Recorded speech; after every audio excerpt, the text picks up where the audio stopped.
आज हम गिट के एक ऐसे फीचर के बारे में बात करने जा रहे हैं जो हर एक डेवलपर को पता होना ही चाहिए। जी हाँ, आज हम बात करने जा रहे हैं चेरी पिक की।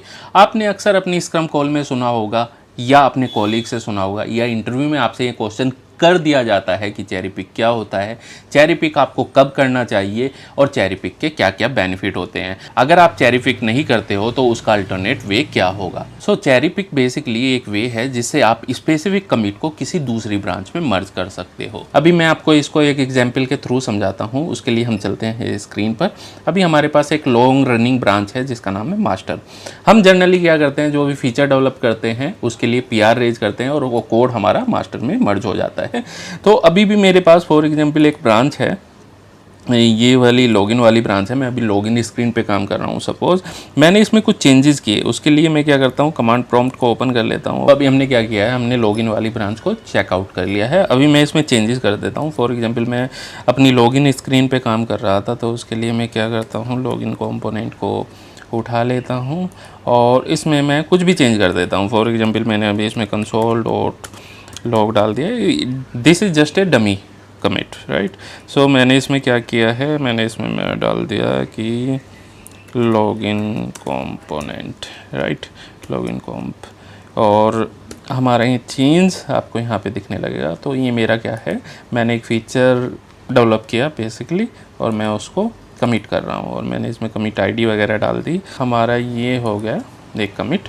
अब मेरे पास आया कि हमारे ना डैशबोर्ड में कुछ इशू है, कुछ बग है, तो मैंने बेसिकली उसका भी चेंज किया। तो उसके लिए हम चलते हैं डैशबोर्ड में और डैशबोर्ड में मैंने कहा कि हमें ये एक्स्ट्रा मैसेज दिखाई दे रहा है, तो इसके लिए मैं क्या करता हूँ, NG, अभी मैं इसको हिडन कर देता हूँ फॉर एग्जांपल। सो मैंने अभी जो एक्स्ट्रा लेबल हमें दिख रहा था डैशबोर्ड न्यू करके, उसको हाइड कर दिया है। अभी मैंने इसको स्टेज कर लिया और इसमें भी मैंने बग ID डाल दी। फॉर एग्जांपल बग ID थी हमारी 001 and hide extra label and PR raise करता हूँ। PR रेज करने से पहले हमें इन चेंजेस को पुश करना होगा। उसके बाद हम क्या करते हैं, इसकी PR रेज कर देते हैं मास्टर के लिए। तो दोनों चेंजेस मेरे यहाँ पे दिख रहे हैं, आप नीचे से वेरीफाई करके भी देख सकते हो। एंड क्रिएट पुल रिक्वेस्ट, हमारी पुल रिक्वेस्ट क्रिएट हो गई है। उसके बाद हमने इसको मर्ज भी कर दिया, रिव्यूअर आया उसने इसको मर्ज कर दिया। अभी हमारा सारा चेंज जो है वो मास्टर में चला गया है। अभी फिर से मैं अपने लॉगिन स्क्रीन पे काम करने लग गया, तो मैं फिर से लॉगिन कंपोनेंट पे चला जाता हूँ। चेंजेस कर दिए। फॉर एग्जांपल मैंने कहा क्लिक इवेंट, मैंने इसमें क्लिक इवेंट ऐड कर दिया है। This is alert, right. मैंने फर्दर अपने फीचर पे काम किया और मैंने ये चेंज किया और फिर मैंने इसको भी पुश किया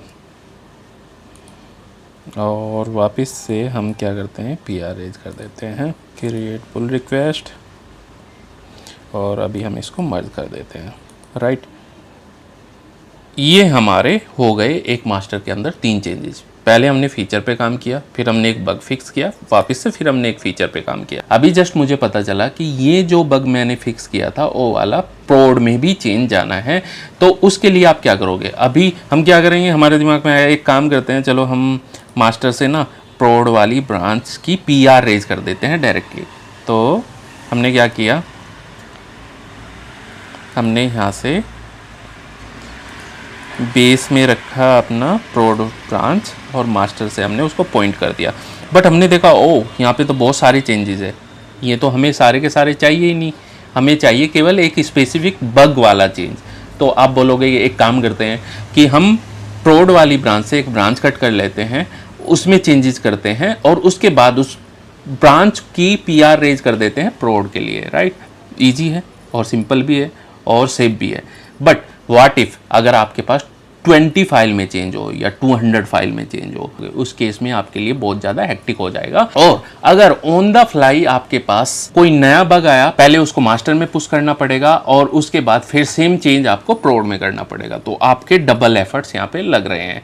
तो इसी प्रॉब्लम को रिजॉल्व करता है हमारा चेरी। तो सबसे पहले आपको जिस ब्रांच से अपने कमिट्स को पिक करना है उस ब्रांच को चेकआउट कर लो। तो हम git checkout master, right, already हम मास्टर पर हैं। गिट पुल, हम जितने भी चेंजेस सर्वर पे थे हम उसको यहाँ पे ले आते हैं, हमारे सारे चेंजेस आ गए हैं। उसके बाद हम देखते हैं git logs. So git log hyphen one line. So यहाँ पर हमें दिखा है कि हमारा ये वाला कमिट हमें चाहिए था, राइट, 87E40C। तो हमने इसको क्या किया, इसको कॉपी किया। अब जिस ब्रांच में आपको इसको पुश करना है आप उस वाली ब्रांच पे चले जाओ। सो गिट चेकआउट, राइट। सो हमारी प्रोड वाली ब्रांच पे आ गई। अभी आपको क्या करना है, बहुत ही सिंपल सा है, गिट चेरी पिक एंड आपको कमिट आईडी डाल देनी है। सो कमिट आईडी हम यहाँ से कॉपी कर लेते हैं, just right click and hit enter. तो हमारा ये वाला एक सिंगल फाइल का चेंज उसमें ऐड हो गया। और अभी आप नोटिस करोगे कि ये जो काम जिस तरीके से आप मैनुअली कमिट करते हो ना, सेम इसी तरीके से चेरी पिक भी उसमें मैनुअली कोड ऐड करता है। दैट इज़ वाई इसकी जो आईडी है, कमिट आईडी है, वो डिफरेंट है आपकी मास्टर वाली ब्रांच की कमिट आईडी से, राइट। तो हो गया ना कितना इजी। अब बहुत ही इजी तरीके से मोर देन वन कमिट्स को भी चेक इन कर सकते हो, क्योंकि ऐसा हो सकता है ना कि आप किसी बग पे काम कर रहे थे, आपने उसमें कुछ चेंज किया और एक सिनेरियो तो सही चल रहा है बट दूसरा सिनेरियो अभी भी फेल है, आपने फिर उस पर चेंज किया, अब दोनों सिनेरियो काम कर गए तो आपके पास दो कमिट आईडी बन गई। तो आप दोनों कमिट आईडी को भी एक साथ उसमें पुश कर सकते हो, राइट। उसके लिए बहुत सिंपल सा है। आपको फॉर एग्जांपल मैं अभी क्या कर लेता हूँ, फाइनल चेंजेस एंड इसको एज ए बग कंसीडर कर लेता हूँ। सो मैंने कहा git cherry pick and first ID then second ID में हम ले लेते हैं ये वाला चेंज। ये जिस सीक्वेंस में आप कमिट आईडी को लिखोगे उसी सीक्वेंस में आपका मैनुअली कोड को उठाएगा, उसमें कमिट कर देगा, मैनुअली कोड को उठाएगा उसमें कमिट कर देगा। सो आपको ये पॉइंट भी माइंड में रखना है कि अगर आप चाहते हो सीक्वेंस वाइज काम करना, कमिट मेरा लास्ट जाए, फॉर एग्जाम्पल आपने एक कमिट में एक चीज़ को ऐड किया था और एक में रिमूव किया था और आपको ऐड वाला रखना है, तो पहले आपको रिमूव का कोड डालना पड़ेगा, फिर आपको ऐड का कोड डालना पड़ेगा। सो आपको हिट एंटर कर देना है। इसने आप देख सकते हो कि दोनों कमिट्स को फिर से ऐड कर दिया प्रोड वाली ब्रांच में। सो इस तरह आप चेरी पिक का यूज़ करके अपने डबल एफर्ट्स को सेव कर सकते हो। बट चेरी पिक करते हुए हमें कॉन्फ्लिक्ट्स भी आ जाते हैं, जिसको हम देखेंगे नेक्स्ट वाली वीडियो में। तो आज के लिए बस इतना ही, फिर मिलते हैं नेक्स्ट वीडियो के लिए। अगर आपने मेरे चैनल को सब्सक्राइब नहीं किया तो subscribe my channel, like my video और एक प्यारा सा कमेंट जरूर ऐड कर देना भाई, बहुत मेहनत लगती है। फिर मिलते हैं नई वीडियो के साथ, जब तक के लिए बाय बाय।